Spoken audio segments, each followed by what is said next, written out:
क्या हर विषय की कक्षा का भौतिक और प्रक्रियागत स्वरूप एक सा होना चाहिए? इस पर आपके क्या विचार हैं?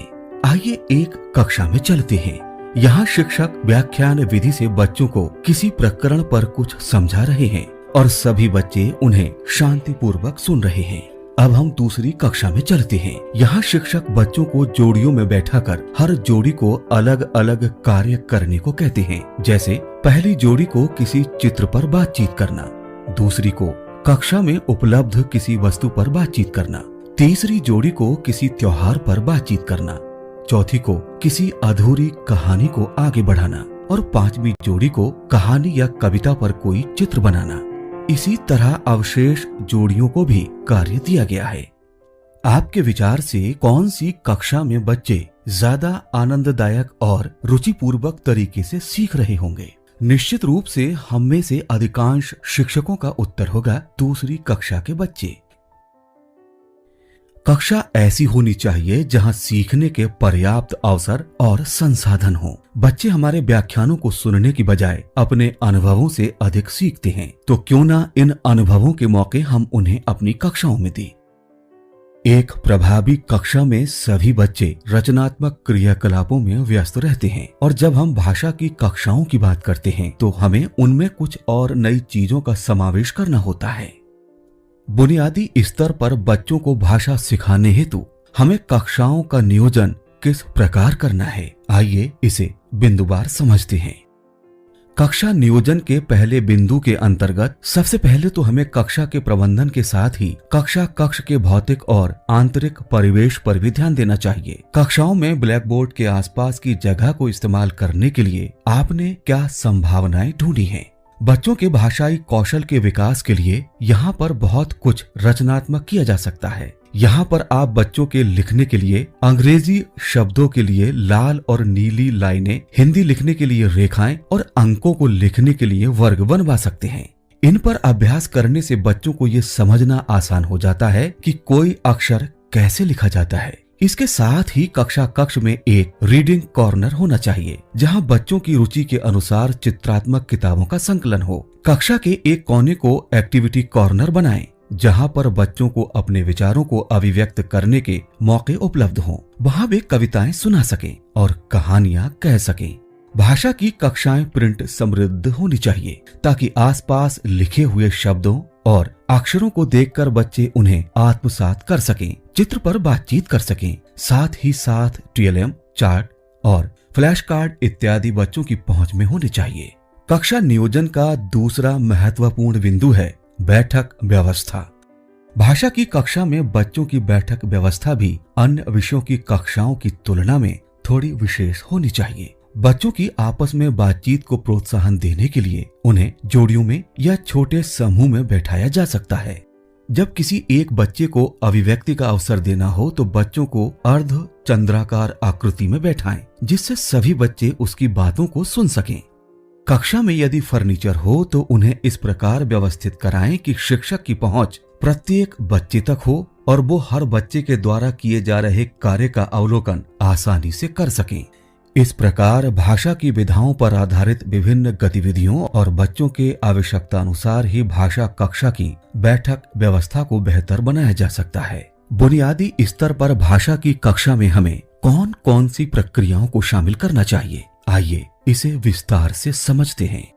हर बच्चा विविधतापूर्ण परिवेशीय अनुभवों के साथ विद्यालय की कक्षा में बच्चों के इन समृद्ध अनुभवों को व्यक्त करने के लिए पर्याप्त अवसर उपलब्ध कराए जा सकते हैं। जब बच्चा आत्मविश्वास के साथ अपनी बात रखने लगे और कुछ कविताओं, कहानियों को मौखिक रूप से सुनाना शुरू कर दे तो हमें उसे बड़ी संवेदनशीलता से पढ़ने और लिखने की ओर प्रेरित करना चाहिए। भाषा की कक्षा में होने वाली तमाम प्रक्रियाएं बच्चों के अनुभवों का हिस्सा बन जाएं, इस बात का भी ध्यान रखा जाना चाहिए। भाषा की कक्षा में नए प्रयोगों और किसी काम को नएपन के साथ करने की गुंजाइश होनी चाहिए ताकि बच्चों के लिए भाषा सीखने की प्रक्रिया में कुछ नया करने का भाव बना रहे। साथ ही हमें क्रियाकलापों में विधागत गतिविधियों जो कि भाषा के मुख्य कौशल सुनना, बोलना, पढ़ना और लिखने से संबंधित होते हैं। ऐसी गतिविधियों को मुख्य रूप से स्थान देना चाहिए। इसके साथ साथ आईसीटी उपकरणों जैसे मोबाइल, प्रोजेक्टर, म्यूजिक सिस्टम इत्यादि की सहायता से भी भाषा की कक्षा को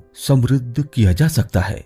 जब बच्चे जिंगल्स, छोटी छोटी कहानियां, पहेलियों इत्यादि को आईसीटी उपकरणों की सहायता से देखते और सुनते हैं तो उनके लिए सीखना मनोरंजक हो जाता है।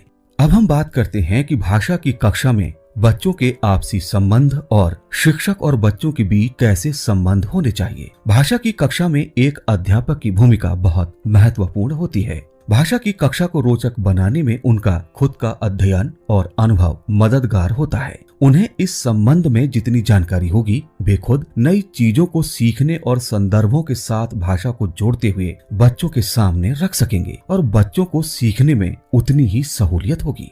एक शिक्षक के रूप में हमें बच्चों की क्षमताओं पर पूरा भरोसा रखना चाहिए और ये विश्वास होना चाहिए कि हर बच्चा सीख सकता है।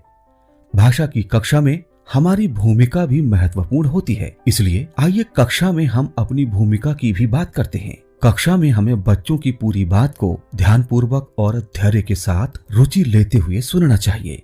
हमें बच्चों को उनकी भाषा में पूरी बात करने के अवसर देने चाहिए।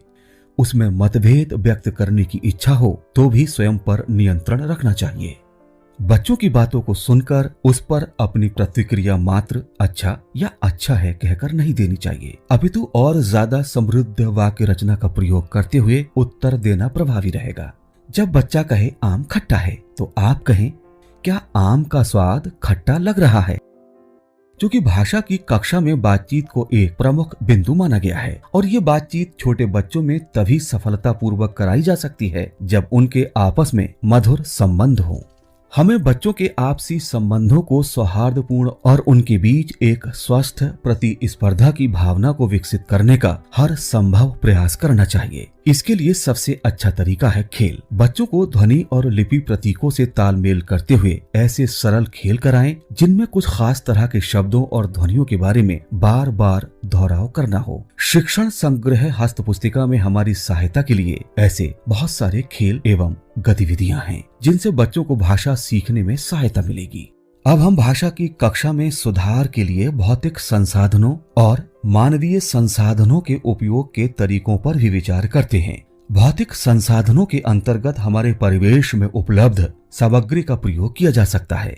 इसे समझने के लिए एक कक्षा में चलते हैं। यहाँ एक शिक्षक कुछ खाली चिप्स के पैकेट, साफ खाली कार्टन, कुछ बिस्किट के पैकेट, साफ खाली जूस के डिब्बे कक्षा में साथ लाए हैं। खाली पैकेट में लिखे हुए शब्दों को बच्चे पढ़ते हैं और शिक्षक उन्हें ब्लैक बोर्ड पर लिखते चलते हैं। इन शब्दों की सहायता से बच्चों के अधिगम स्तर के आधार पर बहुत सारी गतिविधियां कराई जा सकती हैं, जैसे लिखे हुए शब्दों में माँ, पा, टा से कौन से शब्द शुरू हैं, संज्ञा और विशेषण पर घेरा लगाओ।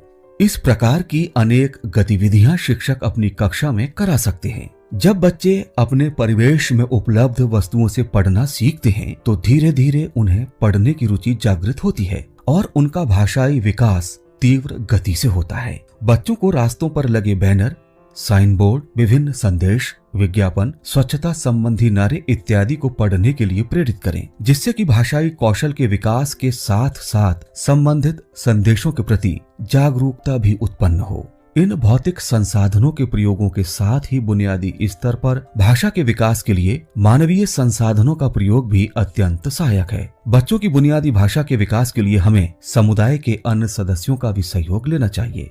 समय समय पर विद्यालय में स्थानीय कहानीकार, लोक गायक, लेखक, कवि और भाषा के क्षेत्र में कार्य करने वाले अन्य बुद्धिजीवियों को आमंत्रित करना चाहिए, जिससे कि बच्चे उनके अनुभवों का लाभ उठा सकें। साथ ही बच्चों को ऐसे गृह कार्य दें जिनमें बच्चे अपने घर के किसी सदस्य से बातचीत करके समस्याओं का समाधान खोजें। इस प्रकार विद्यालय के भीतर और बाहर उपलब्ध संसाधनों का हम बच्चों के भाषागत विकास में किस प्रकार समुचित उपयोग कर सकते हैं, ये हमारे स्वविवेक पर निर्भर है। अब बात करते हैं कि भाषा की कक्षा में आकलन करते समय किन बातों का ध्यान रखना चाहिए। आकलन सीखने सिखाने की प्रक्रिया का अभिन्न अंग है।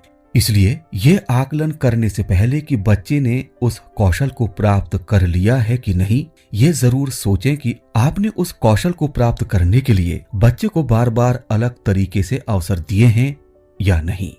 भाषा की कक्षा में हमारा उद्देश्य होता है कि बच्चों के अंदर भाषा की समझ बने, वे उसे विभिन्न संदर्भों में उपयोग करें तथा भाषा की चारों दक्षताओं पर कक्षा स्तर के अनुसार निर्धारित लर्निंग आउटकम को प्राप्त कर सकें।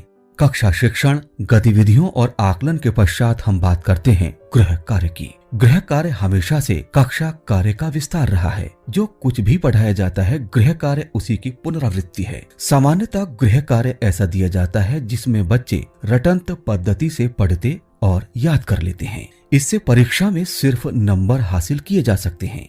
अधिगम प्रक्रिया का पूरक बनने के स्थान पर गृह कार्य का बोझ बनता जा रहा है। गृह कार्य सदैव ऐसा दें जिसे करने में बच्चे आनंद महसूस करें। उनके कोमल मन पर गृह कार्य को लेकर कोई बोझ न पड़े।